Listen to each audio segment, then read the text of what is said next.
Hey, what's up? How's it going? Welcome to Dave's Watch channel. And this video is going to be a collection update. And, I've kind of consolidated my collection down to 6 pieces. At one point in time, it was 12, but now I've narrowed it down to 6. And my goal is really to keep it down to 4 pieces. But I think I'm going to have a really tough time because I really love each and every single one of these pieces, and the collection looks really balanced. I would like to narrow it down to 4, but who knows, right? Every watch is you know, I'm gonna try to bring it down to 4, but we'll see. Anyway, so I'll just talk about these pieces, right? The watch that I've owned the longest is actually this JLC Reverso Grand Date, a Grand Date, as Archie Luxury would like to call it. This is his personal watch. I don't think he will ever sell it simply because he cannot sell it. His one has been engraved with the case back here. So he's kind of stuck with it. But I've owned this for a long time and I really like it. It's a really versatile watch, super cool. It's a display case back. And I don't have to baby this watch, right? This thing is pretty rugged and it keeps good time. I've owned this for a long time, and I don't think it needs a service anytime soon. It just runs. I have it on the brown strap, and I really wear this around the house because it's pretty comfortable. The only thing is, it's pretty chunky, it's pretty thick, and it may not be for everybody. There's quite a lot of wrist presence. 8-day power reserve, double date wheel disc. Really, really, really cool. 8 days is a long time. You only have to wind this up once a week. So I really love this piece. And you know what? I think if anyone is considering getting a Reverso, I would say go for it because these pieces can be had for relatively affordable prices. And because of that, right, um, the expectations would not be as high when compared to, let's say, a Rolex Hulk or Batman or Daytona ceramic, right? Because you won't be paying so much, and the reality is that this is a very fine made watch. The finishing and the attention to detail far exceeds that of Rolex, even to today, right? This watch was definitely made at least maybe even 10 years ago, and the quality is still superior to that of Rolex, right? Rolex doesn't finish the watch this way, and yeah, right. So if you're ever considering getting a Reverso, I'd say go for it. Right, you'll be very happy with it. Okay, the watch which I've owned the second longest would be my Yacht Master, blue dial. Right, I bought this piece because I simply liked it. I liked the blue dial. I liked the red seconds hand. I liked the red text, and I wanted a piece with some. I wanted to experience some platinum, right? And it's pretty cool. Platinum is. I don't really intend to own a platinum watch, but I like to have some of this material in my possession, and that's why I got it, right. Platinum bezel, truly functional. I've definitely toned this down with olive green NATO strap. I actually do use this when I go canoeing, right? When I time myself, when I'm racing, it's really functional. And I picked this over the Submariner because it's a little different, right? You go into the public. Anybody who has a Rolex is probably wearing a Submariner or a GMT, and I just wanted something a little bit different, something with a splash of color, and I really needed a dive bezel, right? And this is bi-directional, which I find is pretty useful. I can keep track of 2 time zones if I did travel, and it's just easy to set and reset, right? As opposed to the Submariner, which is a unidirectional bezel. So expectations versus reality, I think this is fantastic. I would highly recommend this watch, right? If you wanted something different, but you still like the Submariner, I would go for this one. Beautiful piece, a Yacht Master. So the other piece, which I have owned for a few years now, is the Rolex Daytona. So I bought this piece, well, it was a wedding gift from my parents. Beautiful watch. At the time, I paid fair value for it. I paid less than 10,000 US dollars, and now that's unheard of, right? This is you won't be able to get a Rolex Daytona at that price for sure. Expectations versus reality, it met expectations, right? I'd say this is definitely worth $10,000. It's definitely worth 10,000 US dollars at the time. At the time, this was the amount I paid was probably at retail price, and that's fine.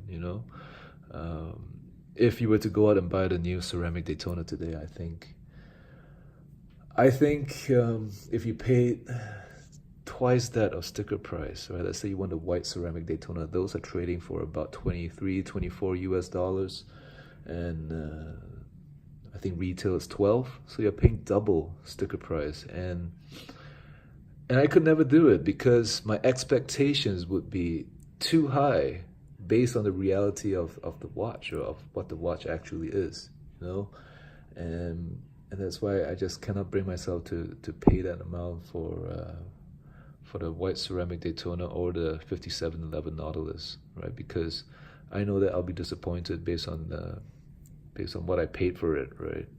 So whenever I buy a piece, I always have to adjust my expectations and observe and anticipate what the reality is, right? Before I pull the trigger. So beautiful watch, the Rolex Daytona is simply iconic. It's a legend, and I really love this piece. All right, after this piece, what did I get? I got quite recently, a couple months ago, last year, as the AP Royal Oak, dual time, 39 millimeter diameter, fantastic watch, right? I really, really love this piece. This is my travel watch, and depending on where I go to travel, right, really stunning. I do prefer the design of the Royal Oak over the Nautilus. Not to take anything away from the Nautilus, but this is beautiful. I simply love this piece. I would say for this watch, for what I paid, expectations met reality, because I didn't get this watch's not cheap. I didn't look for too good of a deal, but I just wanted it. So sometimes you gotta just fork out the cash if you really want something, and live with it, But I truly love this piece. I love the dial, the depth of it. It looks white sometimes, it looks silver sometimes, even a bit grayish, right? Beautiful watch, simply stunning. Right. After this piece, I picked up the Patek Philippe Calatrava 5196, and a simple watch, simple, understated, such a classy watch. This has to be the classiest watch, just hours, minutes.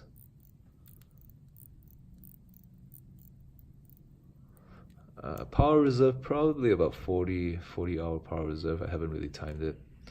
White gold, super discreet, understated, stealth wealth, just time only, right? The simplicity of it is astounding. It's so simple and yet so sophisticated at the same time. I really, really, really like this piece. It's fantastic. This is my, dress watch, formal dress watch. Solid case back. I know some people would love to have a see-through sapphire case back to see the movement, but hey, that's more gold, So there's a lot of gold in this watch, white gold. Fantastic piece. Really, really love it. And these can be had for good,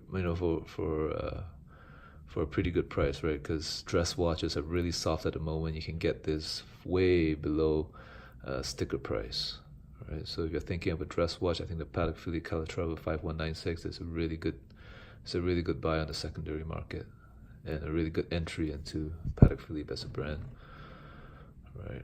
Beautiful watch, absolutely stunning. And of course, last but not least, I just purchased this yesterday.